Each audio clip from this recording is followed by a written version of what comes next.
Olá, seja bem-vindo ao meu canal. O vídeo de hoje dá início a uma série sobre a obra do filósofo Henry Sidgwick chamada Os Métodos da Ética. Inclusive, se você quiser ter acesso à tradução dessa obra para o português, você pode acessar o site da Fundação Calouste Gulbenkian, que tem essa tradução publicada. Você faz o seu cadastro no site e você consegue baixar, fazer o download dessa obra gratuitamente. A Fundação não cobra pelo download, ela apenas pede que você faça o seu cadastro no site. Então, acho muito interessante, principalmente para quem prefere acompanhar pela tradução. Se puderem acompanhar pelo original, claro, tanto melhor, né? Então, Henry Sidgwick, Os Métodos da Ética. Eu já tenho um vídeo gravado para essa playlist, introduzindo a noção de éticas consequencialistas, explicando um pouco a diferença entre consequencialismo e deontologia, sem me preocupar no respaldo dessa distinção na obra do Sidgwick.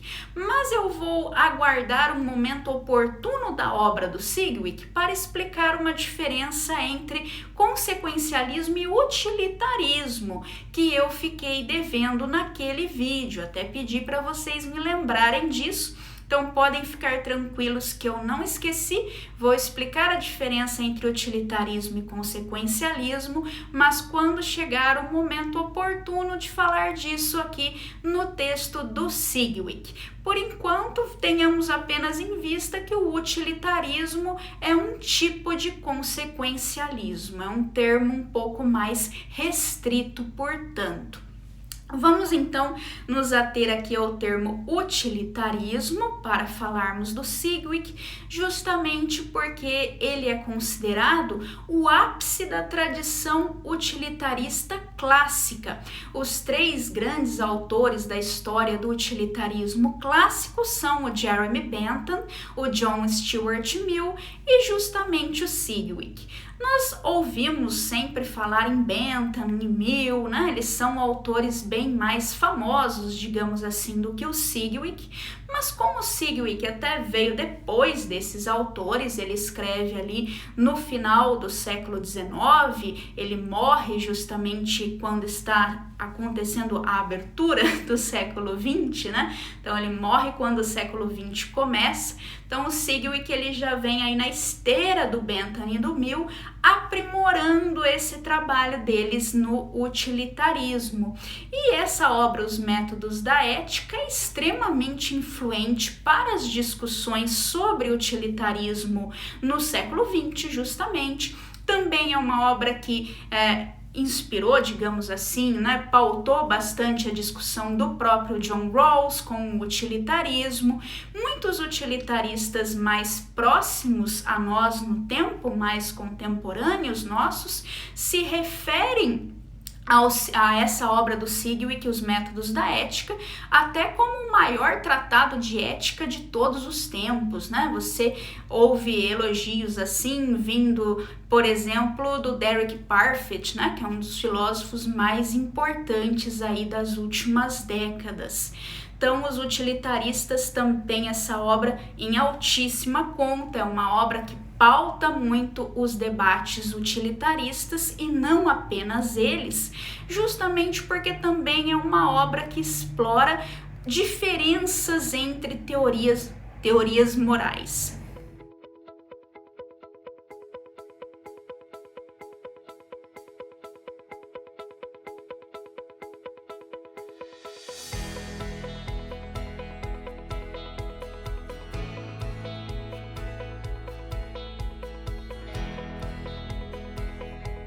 No caso, então, a obra também é muito bem conhecida pela comparação sistemática que ela faz entre o utilitarismo e as principais teorias morais adversárias, que na opinião do Sidgwick são o egoísmo e o intuicionismo, tá? Então, é uma obra que não está tão preocupada preocupada em provar. Aliás, esse nem é um objetivo da obra, dar uma prova do utilitarismo, mas simplesmente entender o que significa ser utilitarista, raciocinar moralmente como um utilitarista em contraste com essas outras teorias adversárias. Por isso, inclusive, a obra se chama Os Métodos da Ética, né? Métodos são formas de raciocinar, formas de chegarmos a uma resposta correta para aquilo que deve ser feito em situações cotidianas, situações práticas da vida real. O Sidgwick é um autor bastante cognitivista, bastante objetivista em matéria de ética. Ele acredita que exista uma resposta certa para problemas éticos. E os diferentes métodos da ética são diferentes formas de tentarmos chegar a essa resposta, né? Então, ele é um filósofo que se posiciona, se nós pensarmos aqui em termos de metaética, contra teorias subjetivistas, teorias expressivistas, essas teorias que nos dizem que quando nós estamos fazendo juízos éticos, na verdade nós estamos apenas aplaudindo ou vaiando determinadas posições, determinadas ações que as pessoas praticam ou que nós mesmos estamos praticando, né? Então são para essas concepções de ética, essas posições metaéticas, porque são posições sobre o que significa um juízo ético, né? Falam já sobre a ética. Segundo essas teorias, esses juízos não são capazes de respostas verdadeiras ou falsas. Eles não podem ser classificados como juízos verdadeiros ou juízos falsos. Se você condena uma pessoa, por exemplo, por ter mentido, se você diz para ela que mentir é errado, não teria cabimento, segundo essas posições filosóficas, dizer que você enunciou uma proposição que é verdadeira ou uma proposição que é falsa. Você apenas expressou o seu sentimento sobre o que essa pessoa fez. Ao condenar a mentira, esse juízo significa apenas que você tem um desgosto perante a mentira, que a mentira é desagradável para você. Então, o Sidgwick tem uma posição bem contrária a esse tipo de posicionamento, né?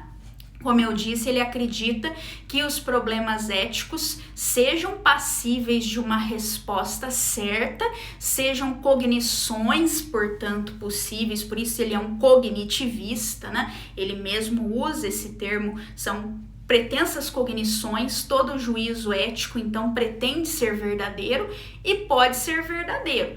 Na verdade, ele admite até a possibilidade de que uma mesma situação possa ter duas soluções corretas, né?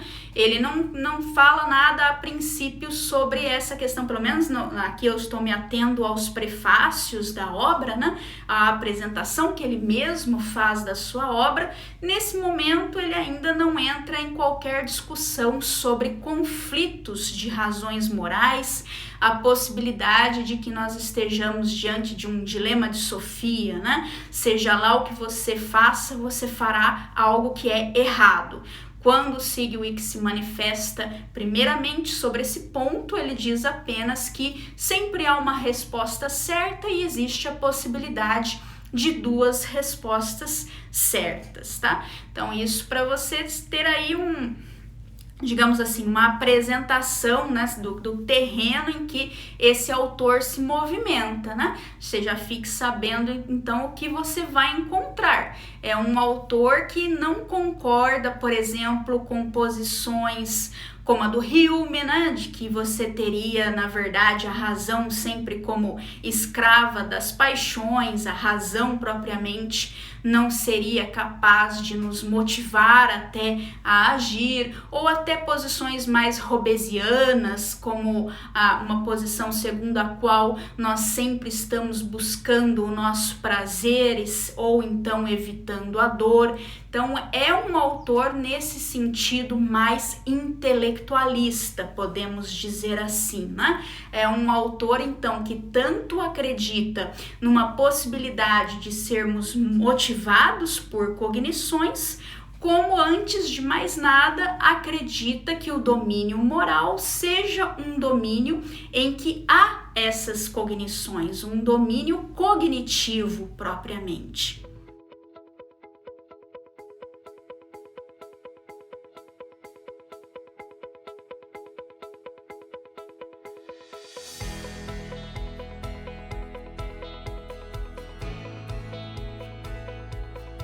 Nós temos então que essa obra do Sigwith não é uma defesa propriamente do utilitarismo, mas apenas uma exploração do que se segue da aceitação de diferentes métodos da ética. No entanto, na parte em que ele explica o utilitarismo, né, ele também pretende ter ido além de Bentham, no sentido de ter conferido ao utilitarismo um fundamento que em Bentham, segundo Sigwith, o utilitarismo não possuía. Então ele considera que na obra do Jeremy Bentham o utilitarismo não estava fundado, ele precisava de uma razão que o legitimasse e essa razão não é encontrada na filosofia do Bentham. E aqui vem um ponto muito interessante para a obra do Sigwith, né? Ele acredita que o fundamento do utilitarismo, na verdade, é intuicionista. Então, ele é um filósofo bem conhecido pela tentativa de, na verdade, conciliar essas duas grandes tradições éticas, o utilitarismo e o intuicionismo, no sentido em que o fundamento do utilitarismo teria que ser conhecido de uma maneira intuitiva.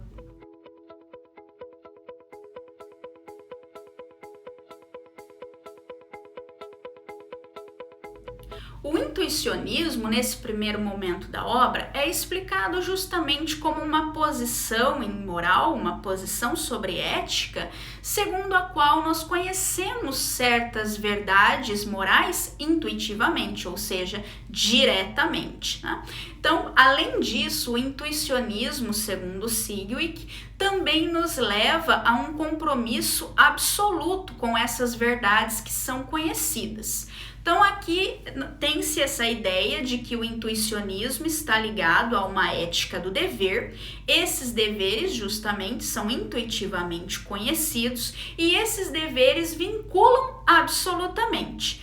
Essa ideia de que um dever nos vincula absolutamente, ou seja, sob toda e qualquer circunstância, em todas as condições sociais, é presente sobretudo em um intuicionismo pré-David Ross, né? Você deve estar aí pensando, mas o grande intuicionista, né, o grande representante das éticas intuicionistas é o David Ross, e o David Ross nos dizia justamente que existe uma pluralidade de deveres éticos, quer dizer, uma pluralidade de primeiros princípios. O Sigwith aqui ele está querendo justamente encontrar esses primeiros princípios, essas razões últimas do raciocínio ético, e o David Ross aparece dizendo, não, há justamente essa pluralidade, o Sigwith está correto em detectar essa pluralidade no senso comum, e essa pluralidade é um dado que não pode ser ultrapassado.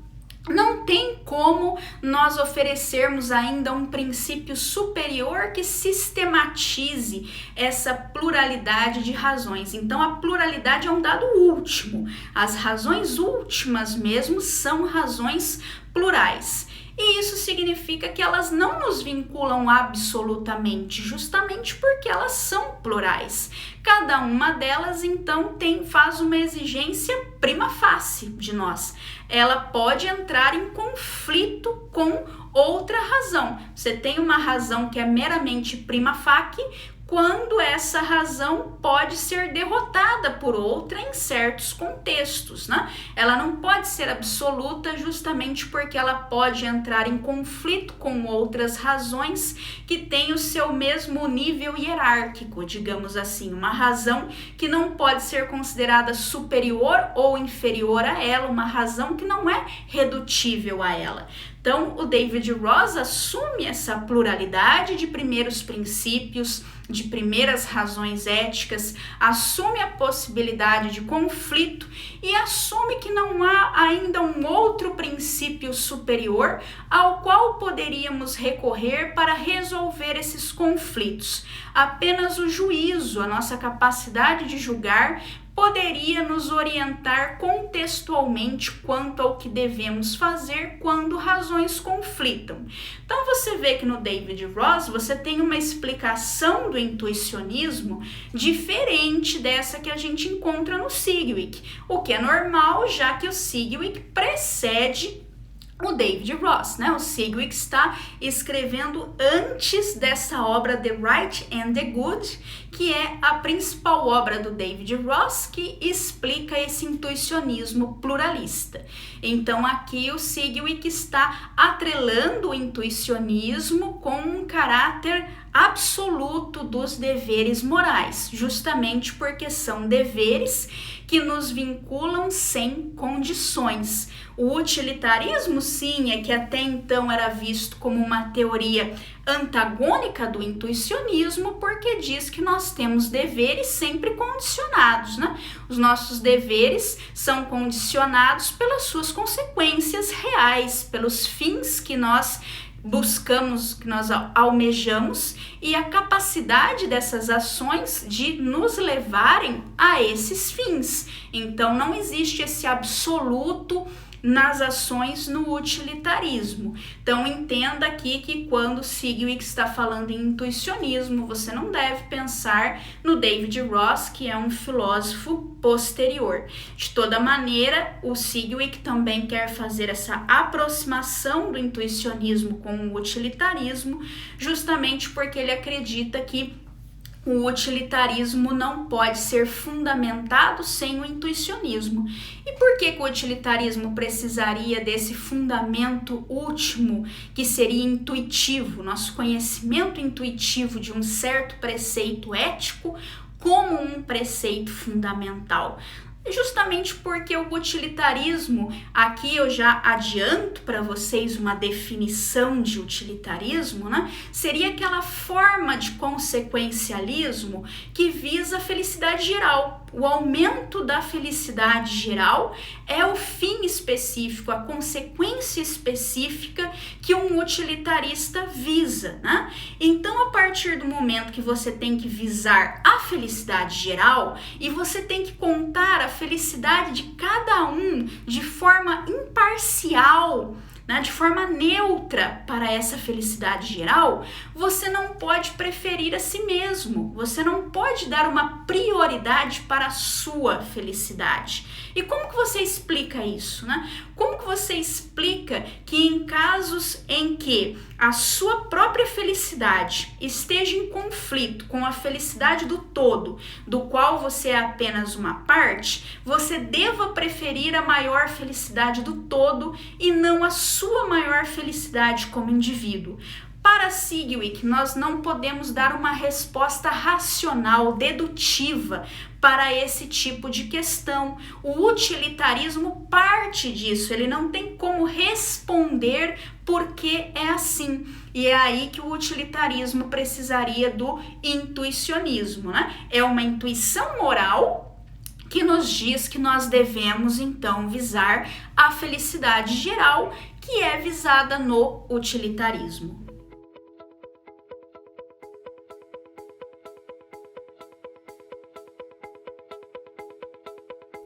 E é claro que isso nos remete também ao terceiro dos métodos da ética, que é justamente aquele método hobbesiano, né, digamos assim, que é o método do hedonismo individual, o método em que a ética é explicada justamente pelo interesse que o indivíduo tem na sua própria felicidade.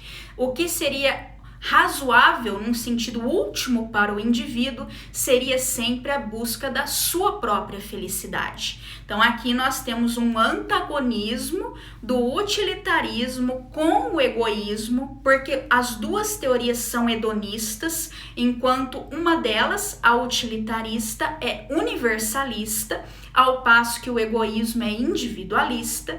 Então existe esse choque do que nos leva à felicidade geral e o que nos leva à felicidade individual. E nesse choque, o utilitarista apela a um elemento do terceiro método da ética, o intuicionismo, para dizer que nós devemos, em caso de conflito, então, eticamente, visar aquilo que conduz, praticar aquilo que conduz à felicidade geral. Esse embate entre a felicidade geral e a felicidade individual, o Sigwith chama justamente de dualismo da razão prática, porque ele não está dizendo que não é razoável, que o indivíduo não deveria buscar a sua própria felicidade. Muito longe disso, né? Um dos métodos da ética justamente é o egoísmo. O indivíduo, é claro, buscará também a sua felicidade. Isso inclusive, forma aquilo que ele localiza no John Stuart Mill como um hedonismo psicológico, né? Então, ele identifica, digamos assim, na filosofia do John Stuart Mill, esse hedonismo psicológico e também o hedonismo ético, né? Que o hedonismo ético já é universalista, é o dever de você buscar a felicidade geral. E aí, justamente, nós temos o dualismo da razão prática, né? Nós temos, de um lado, a nossa própria preservação, nossa própria sobrevivência, a qualidade da nossa existência. E, de outro lado, esse dever ético de buscarmos aquilo que é bom para todos e não apenas para nós. E ele diz que o John Stuart Mill não percebeu devidamente o confronto que essas duas tendências representam, né? Como é que às vezes aquilo que conduz à felicidade geral não conduz à minha maior felicidade. E que o grande problema da ética, então, para o Sigwith, é encontrar esse fundamento, né, dessa razão que teríamos para buscar a felicidade geral. Basicamente, então, ele diz que o trabalho da ética é descobrir e explicitar esse fundamento racional da subordinação da nossa própria felicidade à felicidade geral.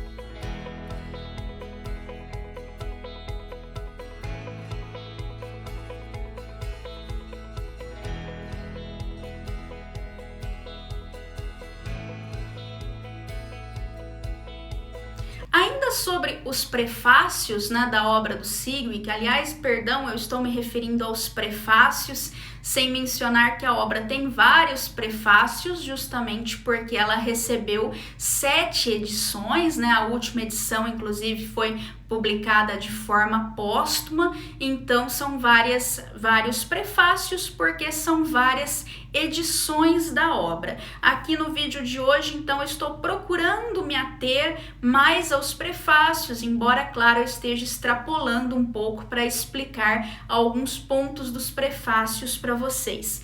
E um último ponto que eu gostaria ainda de notar, que aparece nos prefácios, é como que o Sigwith acabou se encantando também ali com o Kant, ele que era um discípulo do Stuart Mill, mas acabou fazendo uma leitura do Kant já num determinado momento da sua vida, mais avançado, né? Antes ele tinha um certo preconceito com o Kant, mas ele acabou gostando de Kant depois, fazendo uma releitura da obra do Kant. E ele encontra também uma compatibilidade entre o imperativo categórico e o utilitarismo, no sentido em que, para o Stuart Mill, nada está mais de acordo com o imperativo categórico kantiano do que a ideia de que você deva buscar a felicidade geral. Para quem não conhece o imperativo categórico kantiano, ele prescreve que todo ser racional, né, todos os agentes precisam agir de acordo com máximas que são universalizáveis. Então, as máximas das nossas ações, os princípios subjetivos que explicam as nossas ações, precisam sempre ser princípios suscetíveis de serem leis universais para todos os seres racionais enquanto tais, né? Então, aquilo que serve de princípio para a minha ação precisa poder servir de lei universal para todo ser racional. E aí o Sigwith diz, nada está mais de acordo com isso, nada é mais claro, né, no sentido de satisfazer a essa demanda da razão, do que o princípio utilitarista, que diz que nós devemos justamente buscar a felicidade geral, nós devemos sempre fazer aquilo que leva à maior felicidade do maior número. Então, o que passa mais facilmente pelo crivo do imperativo categórico kantiano do que esse imperativo utilitarista, né? Então, na verdade, o Sigwith até achava que o Kant estava essencialmente certo quanto ao critério da moralidade e ele só não tinha nos dado os meios para nós conseguirmos efetivamente tomarmos decisões no dia a dia. Ele acha que o imperativo categórico é muito pobre no sentido de orientar as nossas ações no dia a dia. Então, isso é muito comum também na tradição utilitarista, né? Essa distinção entre o critério do que é moralmente correto. Então, é uma tradição, como eu falei, bastante marcadamente cognitivista. As proposições éticas são proposições que podem ser verdadeiras ou falsas. Existe, então, um critério para a gente determinar quando que uma proposição ética é verdadeira. O critério de correção moral do utilitarismo nos diz que as nossas ações estão corretas, são moralmente corretas, quando elas conduzem à maior felicidade de todos aqueles que são concernidos pelas nossas ações, todos aqueles que são afetados pelas nossas ações. As nossas ações, então, sempre vão no sentido de maximizar, de otimizar a felicidade daqueles que são influenciados por elas, pelas nossas ações, né? Então, isso é um critério de correção moral. Agora, procedimento para decisão não precisa ser necessariamente esse critério, né? Então, você pode ter uma maneira de tomar decisões no dia a dia que não faça esse cálculo, mas que acaba satisfazendo esse critério. Por exemplo, você pode tomar decisões morais com base em regras da ética comum, do senso comum, a ética ordinária, a moralidade convencional, né? Você aplica simplesmente as regras herdadas pela sua tradição, a tradição em que você foi educado, e com isso, o resultado é que as suas ações acabam fazendo as pessoas mais felizes do que se você tivesse agido de outra forma. Com isso, você satisfaz o critério utilitarista sem tratar o critério utilitarista como procedimento de decisão. Então, esse é um ponto que nós vamos retomar ao longo dessa série de vídeos aqui, dessa playlist ética consequencialista, e eu estou mencionando agora apenas para que você entenda o nível em que o Sigwith aceita o princípio kantiano, o princípio da ética kantiana, que é o imperativo categórico. Ele aceita apenas como critério de correção moral. Ele não acha que seja um bom procedimento de decisão. Então, nesse sentido, ele acredita que o princípio utilitarista orienta melhor as nossas decisões, deixa mais claro como é que nós devemos efetivamente nos conduzir no dia a dia do que o imperativo categórico, embora as duas coisas estejam caminhando na mesma direção, caminhando juntas, né? O imperativo categórico seria um critério moral que nos levaria à verdade do princípio utilitarista, aprovaria o princípio utilitarista. Acontece que ele também acha que o imperativo categórico ainda não resolve o problema do porquê de nós agirmos dessa maneira universal. Por que nós iríamos então fazer aquilo que pode se tornar lei universal para todo ser racional e não simplesmente aquilo que conduz à nossa maior felicidade? Por isso que ele acha que o Kant ainda precisa também daquele fundamento intuicionista. Não dá para a ética fugir de algum elemento intuicionista. Porque, em última análise, para o Sigwart, o grande confronto é um confronto não entre teorias morais, é um confronto justamente entre a moralidade e o egoísmo. Então, é um confronto entre aquilo que nós temos o dever de fazer e aquilo que conduz ao nosso próprio prazer, à nossa própria felicidade. Esse, para ele, é que é o grande confronto ético, tá?